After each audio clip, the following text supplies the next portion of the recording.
Hi, everyone. Thank you so much for joining us for yet another one of our webcasts. I hope everyone had a fantastic summer. Here in London, it is definitely over. I do hope you enjoyed it, and probably if you're somewhere in Europe, you're enjoying a last few rays of sunshine. We're back to work now. I hope you're all motivated and ready for some inspiring CS stories. Today I'm welcoming Catherine van Battum from Engage Health Systems. With many years of experience in various areas such as customer relationship management, account management, and even teaching, I think Catherine had the perfect background to recently move to customer success management and transform Engage Health System from a product-oriented company to a customer-first one. But this was no easy task, as I'm sure you understand. As you'll soon hear, Catherine joined Engage Health Systems at a point when they had little to almost no understanding of their customers' experience and journey, and almost no visibility into basic things like retention or churn. So she started from the start. Through numerous detailed conversations with customers, Catherine gained a great understanding for their customer journey and what parts of it needed improvement. She then used this insight to transform not only the experience of her customers, but also how the whole company thought about them. Today, customer centricity is a key part of the company culture. I'll stop soon. I'll stop it with the spoilers and I'll let Catherine tell you her story. I find it really inspirational. The essence for me is that you don't have to have millions of resources, time, tools to create customer centricity. Sometimes the right questions paired with a healthy dose of curiosity and determination do the trick.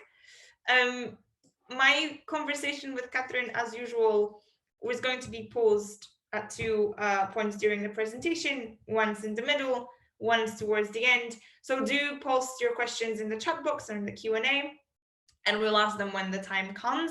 We're streaming live on our workplace community, where you can look at the webcast in future. And you can also join there to find out what we're going to be doing over the next few months and what events we have to bring to you. Yeah, I think that's it for me. Catherine, over to you. Thank you so much for joining us. Thank you so much, Marika. That was a lovely welcome. So hi, everybody. I'm Catherine van Battum. I'm the Customer Relationship Manager at Engage Health Systems. We're an SME based in North Norfolk in the UK. For those of you who aren't English based, we are in the bump bit at the side of the UK. Today, we're going to be talking about driving company transformation through customer journey mapping.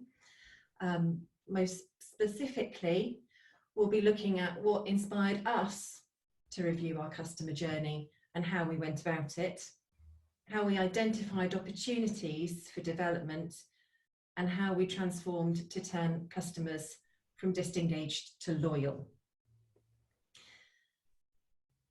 But before I start to tell you a bit about what we've done, who we were and who we've become, I've got a bit of a random question that I'm posing to all of you, and I'd like you to post your answers, your thoughts and ideas behind this in the chat channel, and we'll look at what you've thought of in a moment. So my question to you, just using a random product, there is a story behind it, but what's the value of beach shoes? So answers please into the chat, and Marika will read them out shortly.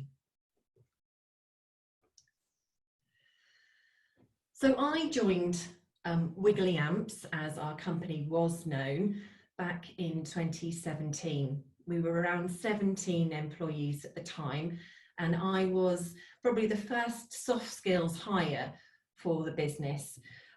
We're very much founded, we have a large product development team who are incredibly creative and incredibly knowledgeable. We have a very strong support team. We also had a part-time accounts person who worked with us and a business development manager, but I was really the first person who came in as that soft skills hire. At the time, we had a number of different products. We had Encompass, GP websites, Engaged Consult, which is an online consultation tool. And then top right, we've got Little Green Button, which is an online panic alarm system, and the patient check-in screens, Engaged Touch, which is the product I'm going to be focused on today. That's been my area of focus as I've worked through the business. We all had a company mug. My original is here.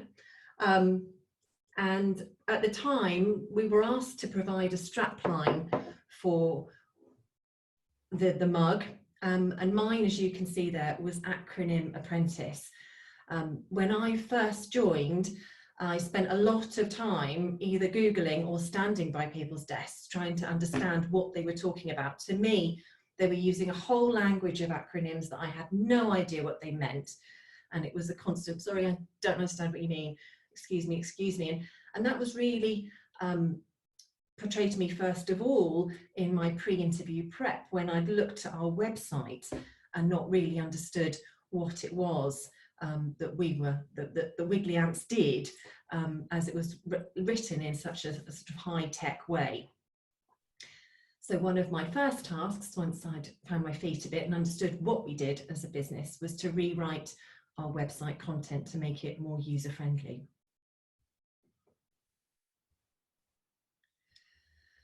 After that, oh, sorry, going right back. I was also very much involved in calling up customers who owed us money. I was debt chasing. We had been using a custom-built CRM, and record keeping in that was inconsistent. And these debt chasing conversations revealed that often we were billing customers who had long since churned. Part of the reason for that is an anomaly. We provide products for primary care, so GP surgeries, and within the NHS, if you move jobs, you take your email address with you.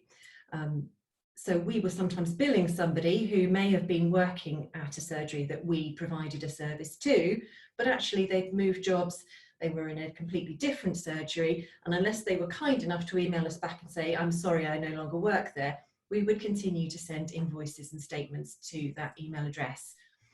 So the only way to originally understand what was going on with our customers and why they weren't paying their invoices was to pick up the phone. So I was having these discovery conversations with them, and it could sometimes take a long time to get through to the decision maker. I'm sure we've all called our GP surgery and know how long it can take to wait on the phone before you get to a receptionist. Often the decision maker I needed to speak to wouldn't have a direct line number, but it was crucial that I did speak to the decision maker within the surgery to understand what was going on. I would start by asking them questions like, were they still using our product? And if they were, then what did they know about it? What did they love? And what did they value? What did they think would make it even better? Have they or would they provide a testimonial, referral, or case study for us? If they weren't using our product, then why not? What had happened? Had they understood the value of the product that they had, that we had provided to them? And if they'd churned, then why? What had caused them to leave us? I've linked in a document here. I didn't use this particular document at the time to capture this information. I use something similar now, but at the time everything was recorded across multiple spreadsheets and within our CRM, but it may be useful as a starting point for you if you're having similar conversations within your business. So this would capture your the company and the main contact. I added in an internal CRM reference. For us, it was important to know when the touchscreens had been sent out. It's actual physical thing. We're not just SaaS, although there is a subscription, there is a hardware element to the touchscreens that we provide to practices. Had there been any problems with the installation? Had they done it themselves or had an engineer come through to do that? When was the software installed? Had they received any onboarding, joined any training, testimonials or referrals and case studies, had they been provided? Had they paid, excuse me, within our timeframes? What kind of support calls were being logged? Were they positive ones asking for information or feature requests, or were they negative ones where they were actually having a bad experience with a certain element of the product? Were they at risk? Things that make our surgeries particularly at risk are mergers, or the advocate moving on, changing jobs. We need to start that whole onboarding process again. Were they not using the features? Anything like that that could put them at risk. They needed particular attention. Capturing feature requests, upsell opportunities, and if they churned, then why? But also on the bright side, we did have customers who'd worked with us and come back. And I think that's also really crucial to capture as you go through the conversations with your customers. Catherine, that's super exciting. I want to stop you here because I am getting a few questions from customers, and I think that they are good to ask now. First of all, for people who are asking me, we are going to share that a copy of that discovery conversation doc with you on the community later, so that you can use it or modify it to your company. But what we seem to find very fascinating is that those kinds of conversations started as debt collecting, but ended up being essentially discovery conversations to understand the customer journey. Did you then extend those conversations to customers who are not in debt? Yes, very much so. I think having conversations with customers who owe you money and perhaps have churned, they'll often be your most honest. They've got nothing to lose. They no longer work with you. So if you can have those conversations with someone who feels that they owe you nothing, they will be very, very honest. But yes, those conversations did continue with new and existing customers to ensure that they also saw the value. We didn't want to start losing people at the top of the funnel. Although we were gathering that information at the bottom, we wanted to keep people up there, not lose them as they went through the process. 100%. That's really interesting, and I think many of us in customer success, especially in our early days, or in markets that are not yet as developed, have gone through the process of having to convince our executives or the rest of our team that we need to talk to customers more and discover more about the experience. However, this is not always met with the enthusiasm that we think it inspires. Can you tell us how you convinced your leadership team that those calls were important, and how you got them to believe that perhaps time should be taken from the rest of your work and concentrated on customer discovery? I think I've been really lucky. We have a very, very flat hierarchy here. So I feel that I am able to talk openly to anyone within the business about the need to have these conversations with the customers. Equally, my role when I joined was very undefined.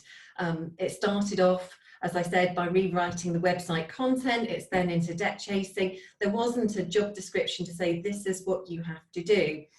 Admittedly, as always happens, there are certain things that you need to do each day, each week, each month, and report back on. But I have been extremely fortunate in being able to, together with the team here, engaged to define what I do, and certainly I would say have been encouraged to lead on that, to make sure that the customer voice is heard. So it sounds like almost you made up your own role in a good way. Yes, maybe. Yes, but I've also been encouraged. There's some brilliant leaders and thinkers here who've also pushed to make sure that we are looking after our customers. And I think that's really important, that you can't really push for customer centricity unless you have the culture of the company to give you the support that you need. Absolutely. And in many ways, it's almost like we've come full circle, because the very first product that Wiggly Amps ever developed for GPs was because a GP asked. They knew that we were a business that developed software. The GP had a need for something and said, can you make something? We need to improve on this. We can't just keep passing bits of paper around the surgery. with notes on about patients. This needs to be a much more secure system. And so our first ever products were developed because there was a need, a desire. We were listening to the customers. In fact, they were telling us that's what they needed before they even became our customers. Amazing. I'll let you continue. I'm sure that we're going to come back to some more questions. Thank you. So I'm now going to go back to you. We've talked a bit, particularly with Marika, about value and the discovery conversations that I was having with initially people who owed us money, but then going on to new and existing customers to have those discovery conversations with them to understand if they saw the value of our products. So I wonder what you feel the value of beach shoes is. I think we have a lot of beach lovers here because we have a whole suite of action of responses. So protection from heat and rocks and comfort and enjoyment as a consequence of that. Not to cut your feet on sharp rocks or to slip. The value of beach shoes is to make a day at the beach comfortable, providing protection from things on the beach and keeping feet sand free when transitioning from water to beach. The value of beach shoes, that I really like this one. They seem very niche, so for the right customer, they probably have a very high value, monetary value, as they provide something that other shoes can't. Protection, comfy, easy, etc. And I think the most interesting one of all from Roberto, have a walk and reach your destination. Absolutely. I can't disagree with any of those suggestions. But if I'm honest with you, I didn't understand the value of beach shoes at all. I have never had a pair, and if someone had bought me a pair, they probably would have just languished in a cupboard somewhere and got lost. But this summer, I understood the true value of beach shoes, because I, like many of you have suggested, just thought they were because you didn't want to stand on a stone or something like that on the beach. I live by the beach, so for 44 years I've been used to stumbling across stones, and that's fine by me. But my daughter was down on the beach this summer and got stung by a weaver fish. Now, for those of you who don't know, weaver fish are very small fish that are around our coastline that sit just under the sand in the shallows of the sea. If you stand on one, it has a dorsal fin which has 3 poisonous spines which can go into your foot.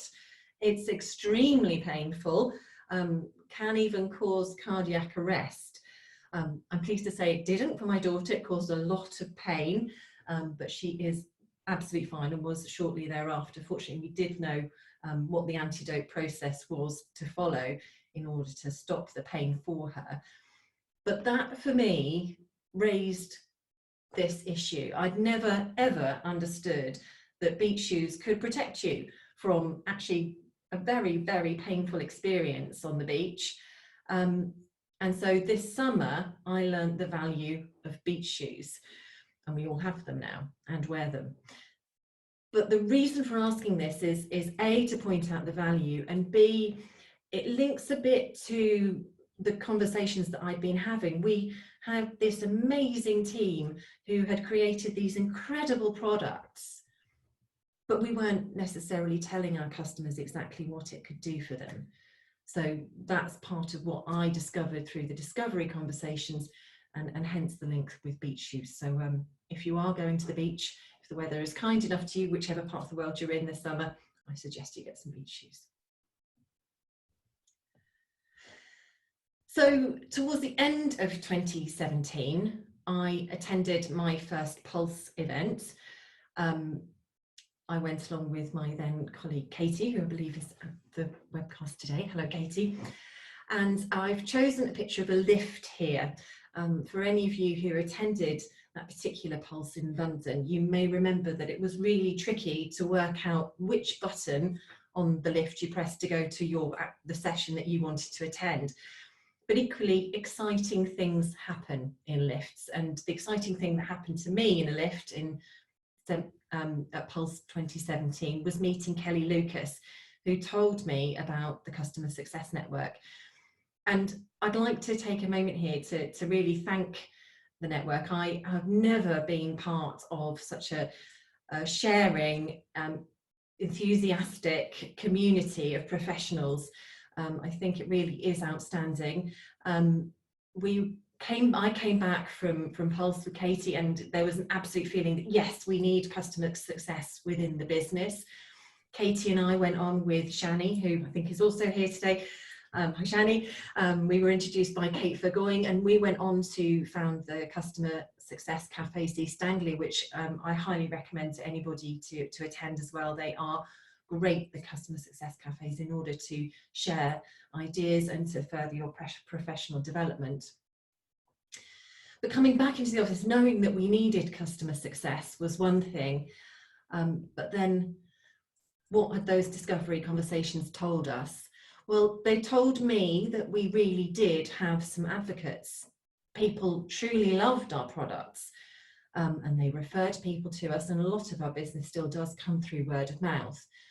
But those people tended to be people who had bought directly from us.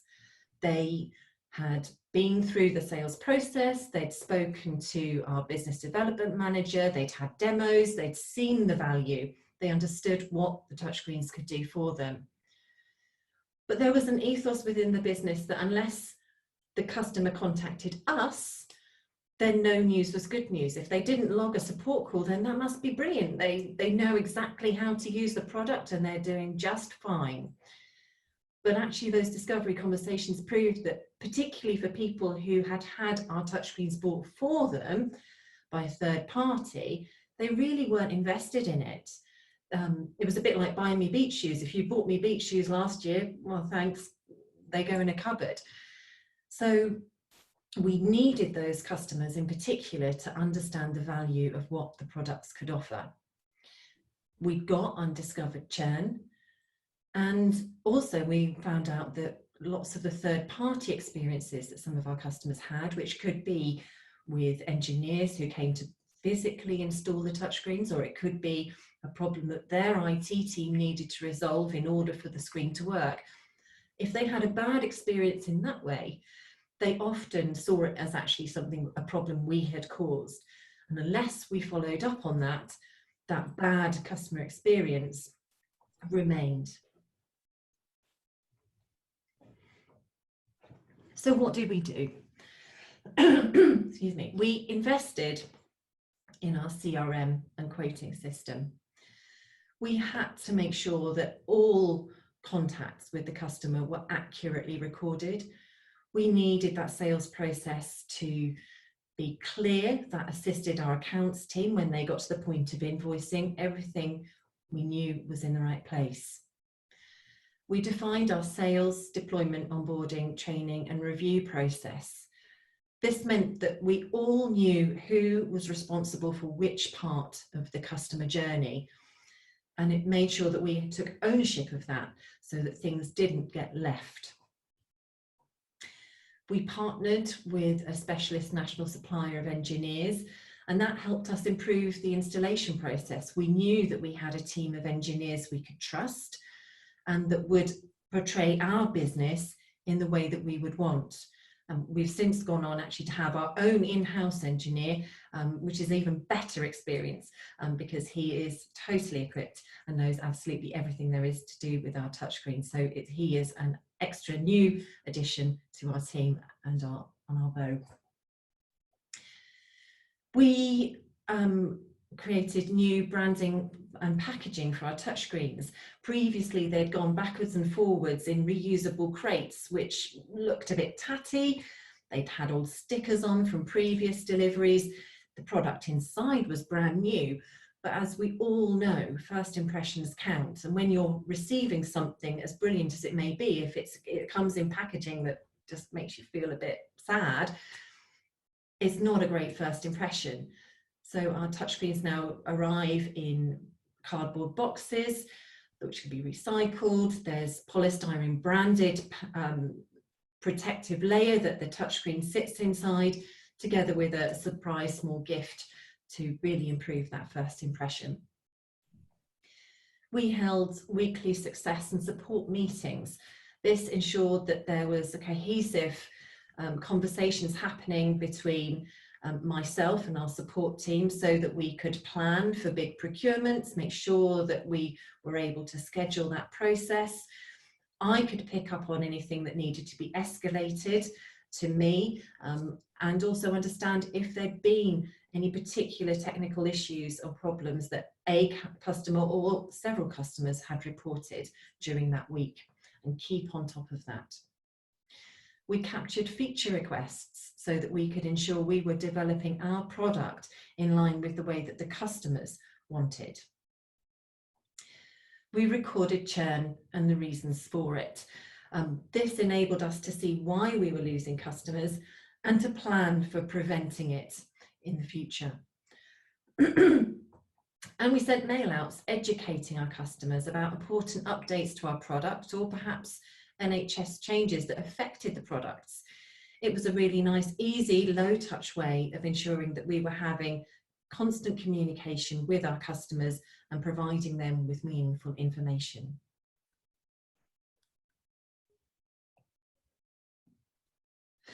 Any questions? We'll stop for some questions. Thank you, Catherine, for the amazing first part. Post your questions in the chat box or the Q&A. We've got the first one coming from Lisa. Over what time period were the changes implemented? We'd started the discovery conversations really happened in the first part of 2017, so that's when I joined. There was the realization before we went to Pulse that things needed to change, but it was really in 2018 that things really started to happen. That's when the onboarding process was put into place. We had a new business development manager join, who was a real, he really strove to improve the processes that we had in place. So it wasn't just me. I need to make that absolutely clear. It's been a team effort throughout, but you know, we have worked through it, and 2018 was a big year of change, and we've just gone on throughout that process to today in doing that.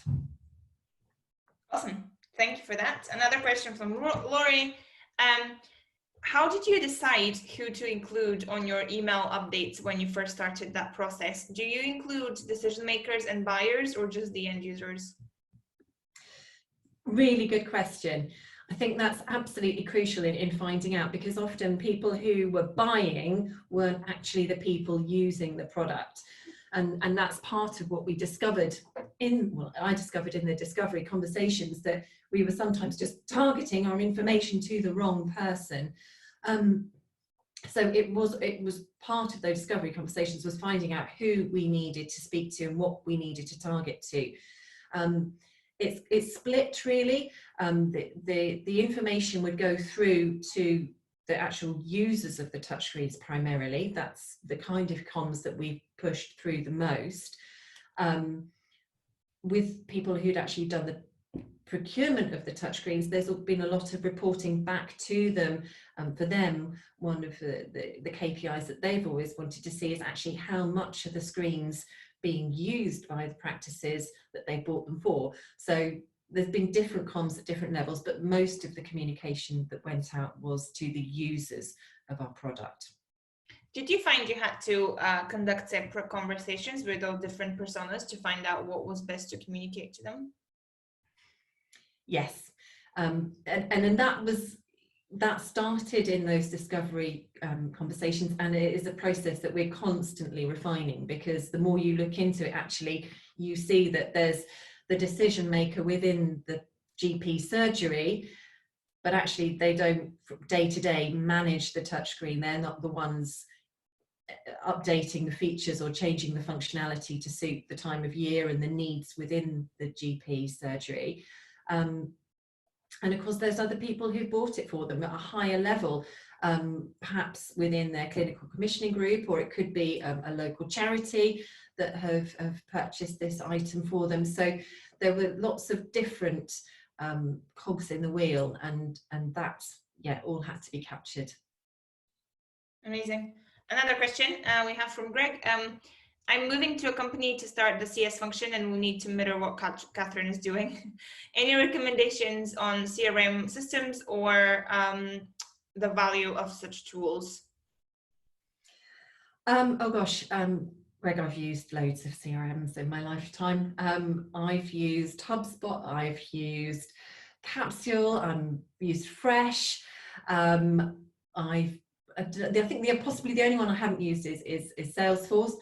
But the key thing I think is that you just need to make sure that the information you're putting in is consistent and clear, that everybody who's involved in updating that CRM does so in a clean fashion. That would be my advice on CRMs. It's great to have reports that you can pull out and graphs that you can see. All of that is fantastic.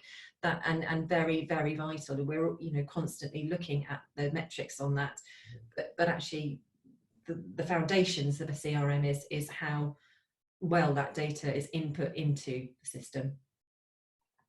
Amazing. Lastly, before we let you continue, you talked a lot about the various changes that you've implemented, and it sounds like it was a process that took some time. Not only the changes were not only operational, but also behavioral. How did you find you're able to drive those behavioral changes across the company? I know that you said it is in your culture, but even in good companies, people are quite reluctant to change sometimes.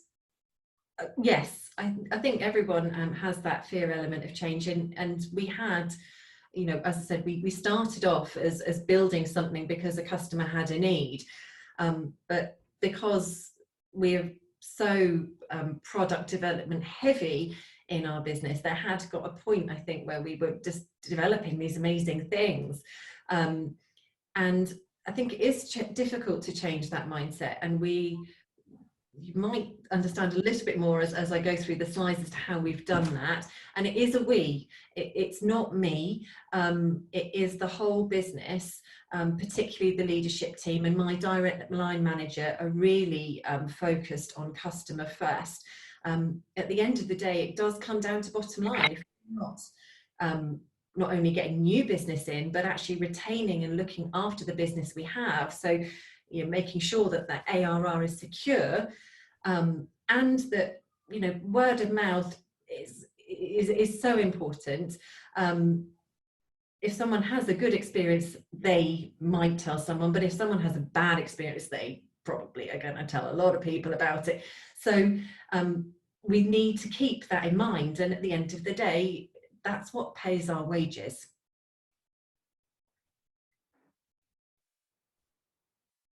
Excellent. Actually, I said it was the last question, but I think I told a lie because we have some more coming. Very interesting one. Do you think that a low touch or a tech touch model version of those discovery conversations can be accomplished by a survey, especially to try to capture some of that information quickly? I don't know. It wouldn't have worked for us because of this NHS email and anomaly. We would have been emailing people who weren't our customers, so we wouldn't have got the right feedback. I think if your customers are engaged with questionnaires, then that could work. I haven't found it hugely beneficial for what we do. Our customers tend to respond much better if it's about what can we do for you, rather than tell us where we've gone wrong or how we could improve. But every industry is going to be different, but I'm not sure it would have worked for us, although it would have saved a lot of time if it had. It boils down to knowing your customers. I think, and you've put it down really well. How do you feedback your findings to the product team to make sure that product decisions become customer intelligence driven? I don't directly. I feed back the information I have gleaned from our customers to our product owner, and he then has meetings with the product team to say, this is what we need to do. Our surveys show, conversations show, our customers have voted. These are the metrics that prove that this is the feature most requested. through conversations, through any surveys we may have put out there. So that is where we need to drive things. We have done a survey recently which was asking our customers about a particular feature that they might want changed. And sometimes it's tricky because we have this amazing product team that have so many brilliant ideas, and sometimes they are ideas that people like me, lay people who are not very technical, wouldn't necessarily think of, and that needs a bit of explaining and refining to the customer. But equally, when you've done that and they've actually come back and said, no, as great as that idea is, this is what we need, then that has to be what drives our product team. Amazing. We have some feedback from some of your viewers that this is a very helpful piece of advice, so thank you for sharing it. I'll let you continue. Thank you. So we changed these things in our business, so through the discovery conversations, to improve and start building on that value. But what about us as employees? At the end of 2018, Boots UK bought Wiggly Amps. We were the same people within the business doing the same things that we'd always done, but we felt lost. We suddenly had a new name, Engage Health Systems, but we didn't really know what it was. And certainly our customers didn't know who we were. In addition, we moved into new premises at the time, and we were starting to hire quite rapidly, particularly more soft skills focused people. And it became apparent that I wasn't the only person who struggled with acronyms or understanding Jira or Slack. And so things that had perhaps been seen as evident, that transferable skills from one tech team to another, weren't so transferable if you'd come from teaching like me. And so we started a staff onboarding process to make sure that we were looking after us as well, that we were investing in us as a business, as a team, to ensure that company culture started to snowball. So to briefly recap where we were in 2017, we were 17 employees. Our company was called Wiggly Amps. We had a variety of different products. Some were SaaS, but majority of them were hardware with an annual subscription model. I was the acronym apprentice. And then if we fast forward to this year, and what a year it's been, I am in the office today, properly dressed, not just from the waist up behind the screen. We're 2020, we're 34 employees strong. We've refined our products to focus on Engage touchscreens and Engage Consult, the online consultation systems. That drives our focus to make sure those two products are the best they can be for our customers. And we've launched our company values, which are to be excellent to each other, obsessed with what we do, that the metrics made us do it, and we're always striving forwards. So we're a team. We'd hoped to have a big away day. That was all scheduled for the end of March and it didn't happen. So it was changed. We had a week's session where we would be talking about discovering ourselves as a company, what each value meant and why, and how we could incorporate that to make sure that we were always striving forward, to make sure that we understood how important it was for each of us to appreciate the bit that we played, the part we played in ensuring our customers' success. We call it creating raving fans, and that's what we are now striving to do. But it's not been an easy year. We all know that. It's been great for Engage Consult because suddenly patients are being pushed to contact their GPs via online methods. So we've seen the usage of the online consultation tool skyrocket. But for Engage touchscreens, it's been a very, very different process. Surgeries have shut their doors. They've only invited people in after telephone triage. The idea with the coronavirus is touch as little as possible, so many screens have been turned off. So this year, I've been focusing on combating churn, not just recording it, but actually what steps can I do, what measures can I put in place to retain our customers, even in these really tricky times. So there's been a lot of education on how they can use our product to protect their patients and their staff within the surgeries.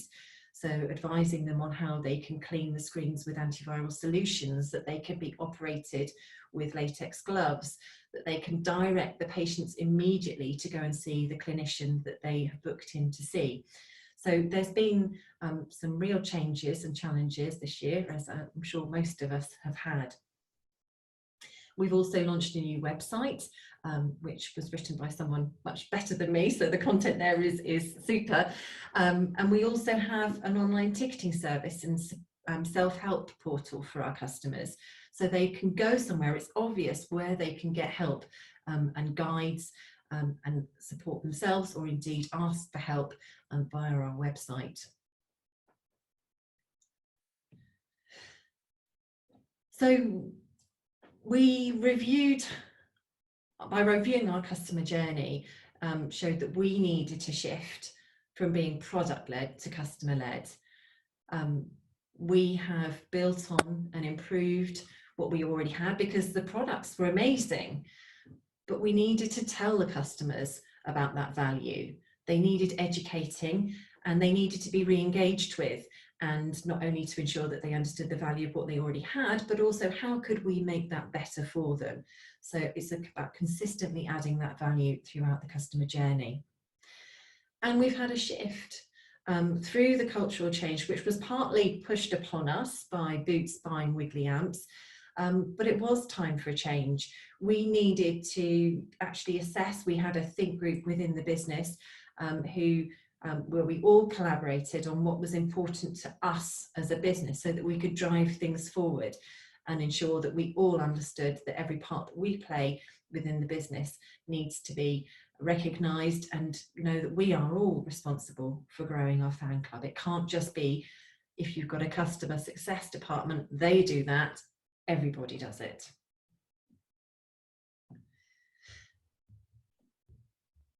So if you're going through this kind of process,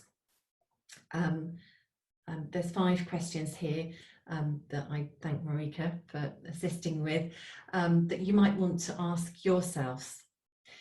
So do you understand your customer's experience? And what opportunities do you have to learn more? How are you going to gain that information? It could be through those questionnaires, or it could be the longer, more drawn out process that I had by actually picking up the phone and speaking to our customers. What do we know about, what do you know about your customer's journey? I have never mapped out our customer journey. We have a whole business model of how things look, but actually my customer journeys are in my head. I know what the pain points are, and I know that I need to action certain things, but you can see that if you are asking the right questions of your customers. How will you communicate your customers' insights to help other teams?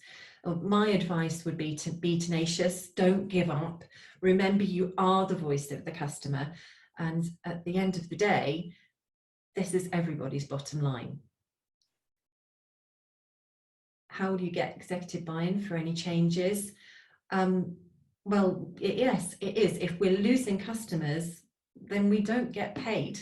So the customer has to be at the centre of everything we do. How can we improve that? Well, that adds value for the customer. It keeps them loyal. It keeps them engaged with your product and business. Is your company ready for change from a cultural perspective? Well, ours was kind of a surprise, but I think it was a good surprise. It gave us the opportunity to have open conversations within the business about what we want, how we saw each other, and what we were aiming for.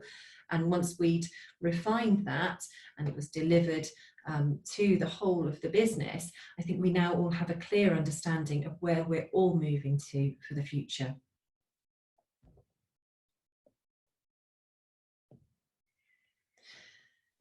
So we started off at the beginning by looking at these three main points: what inspired us to review our customer journey and how we went about it. Well, I think the first thing was having those discovery conversations, the realization that actually we were billing people who had left. And why had they left? What could we do to bring them back if it wasn't too late? And if they were with us, then what did they love? What could we do more of to create more raving fans? How we identified opportunities for development. Well, I think it was very much to ensure we had those ongoing conversations. We needed to change that idea that if we hadn't heard from anybody, that everything was fine, because actually that was an assumption. And when you unpicked that, it wasn't the reality. And how we transformed to turn our customers from disengaged to loyal. I think that has really come through the education and engaging process, making sure that we're having meaningful conversations with our customers and timely conversations with our customers, and making sure that they're aware of changes we're making that may affect them and how we're improving things based on the feedback that they have given us. So we're wrapping up shortly, I think. So any questions at all? That was amazing. Catherine, thank you so much. As I say, I've heard the story a couple of times. I really love hearing it every time.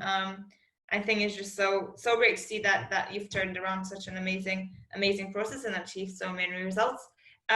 We have some time for questions. So again, chat box or the Q&A. I'll kick off with a question around metrics. You mentioned that one of your key values is that the metrics made you do it. What are the key metrics that you follow from a customer perspective? That is my next challenge, particularly for the touchscreens. We don't have enough metrics as far as I'm concerned. We can see usage, so we know whether the screen is being switched on, we know whether patients are checking in or if they're failing to check in. But what I want to know is immediately whether they're using certain features or not. At the moment, I'm having those conversations still on very much during review calls and catch-ups, to understand at certain parts of the year whether they are implementing those features, to make sure that they understand the value of what that can bring.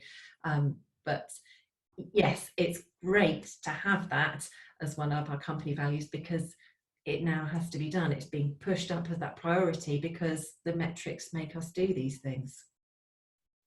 Great. Another questions come in. What are some solutions that you activated to convert a disengaged customer back to a loyal one? It's really been through the education process. We all know that if someone's bought something and then they love it, they think it's amazing, or maybe they just think it's okay, they move jobs, someone else takes over. If they haven't handed over that information, we're all at risk. So that wasn't being captured. And often that person would just think, oh, I've got a screen, it checks patients in. Great, well, okay, it does that, that's fine. A bit like with our beach shoes. Oh, I've got some beach shoes, or if I stand on a stone, it won't hurt too much. But actually, when you talk to the customer and say, did you know that it also can? That's the light bulb moment for them. That's when they go from, oh, it's okay, to, oh, actually, this is a product that's of value. And they go from the, yeah, things are okay, to actually being really engaged with the product and understanding those features and values is a huge benefit. So to me, it's an education process. Great. Another one. What percentage of customers do you regularly speak with? How do you select what frequency and who you speak to? As many as possible. Again, that's another metric that I'd like to change, and it is something that I need to push myself more on. It does tend to be that if a customer's shouting, that they're the ones who get the attention. And I think that is important in many ways, because if someone's having a problem, it needs to be resolved. So I accept that, but equally it does mean that sometimes I'm not making as much time as I should to do the review process with the customers, and that can put them at risk. At the moment, the structure is that once the screen is all set up and working, they have the onboarding process. So the first 30 days is emails, chats, phone calls to make sure that they're really understanding that value right at the beginning. I want them to be engaged right from the outset. Thereafter, the aim is every 3 months that I will have a conversation or drop an email or some kind of meaningful conversation. Have you done this at this point of the year? Or I see that you have done X, referred somebody to us, thank you. All of those conversations just to make sure that there are touch points throughout the year, ensuring that we don't get to your annual renewal and suddenly the brakes are on. Yep, 100%. A question that comes up quite often in the last few months, as you said, COVID-19 has been a very difficult time for everyone. Have you had any strategies to be more flexible to accommodate the difficult times that your customers are going through whilst still keeping them not churning? Yes, so one of the pushbacks has been when customers have started receiving their annual renewal invoices, I'm not paying for this because I'm not using it. Which I understand. So we have been more lenient. We have offered them a 2-month additional on us to their licensing. Equally, there has been churn. We are then saying, well, if you really don't want to pay, you will actually have to leave us. You can't pause. It is a case of, yes, we can extend your licensing and we'll give you 2 months for free, but if not, then we're going to have to stop. I want to be clear as to whether a customer is with us or without us, and certainly now we're already starting to plan as things progress. It will be a very busy time in GP surgeries for flu season, so we're already starting to market to our existing customers, making sure that they understand how the touchscreens can help them during this busy time. So that's engaging people who are currently using the touchscreens and hopefully encouraging people who might have switched them off to think, actually, you know what, this could be really, really useful right now. But if they've chosen to churn, then that's going to be the next step. When patients do start going back into surgery, whenever that may be, when we have a vaccine or when we don't know really, but there will be a plan put in place to then really target those who have churned. All of the data has been captured for that so that we can get them back on board and hopefully have them as returning customers.